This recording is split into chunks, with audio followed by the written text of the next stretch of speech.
Welcome to our channel. Today we how to update your Patreon to include affiliate disclosures, complete guide step by step clearly. Begin by logging into your Patreon account. Navigate to your creator dashboard.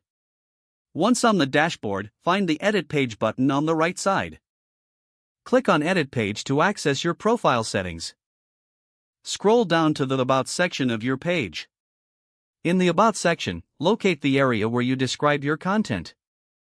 Here, you will incorporate your affiliate disclosure statement. Craft a clear and concise disclosure informing your patrons about affiliate links. Make sure this statement is easy to read and understand. Consider using phrases like, "Some links in this post may be affiliate links." This indicates that you may earn a commission from purchases made. Next, check for any specific regulations related to affiliate disclosures in your country. In the United States, the Federal Trade Commission recommends transparency. Ensure your statement meets these regulatory requirements for your audience. After finalizing your disclosure, save the changes to your page.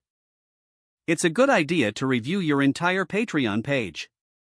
Make sure the disclosure appears prominently alongside your content.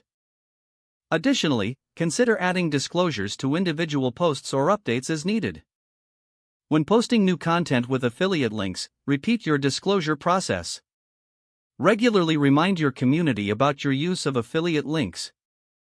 This maintains transparency and builds trust with your patrons. Finally, keep your disclosure updated as your affiliate partnerships evolve. This way, your supporters remain informed about your affiliations. If the page does not load, refresh the browser or try again in a private or incognito window. Make sure you are using the correct email address, then retype it carefully to avoid small typos. If your password is not accepted, use the reset option and create a new strong password you can remember. Check your spam folder for verification or security emails, then complete any requested confirmation steps. Enable two-factor authentication if available to improve account security and reduce unauthorized access risk. After signing in, review your profile details so your contact information and settings are accurate and current. Don't forget to like this video and subscribe to our channel for more step-by-step tech guides.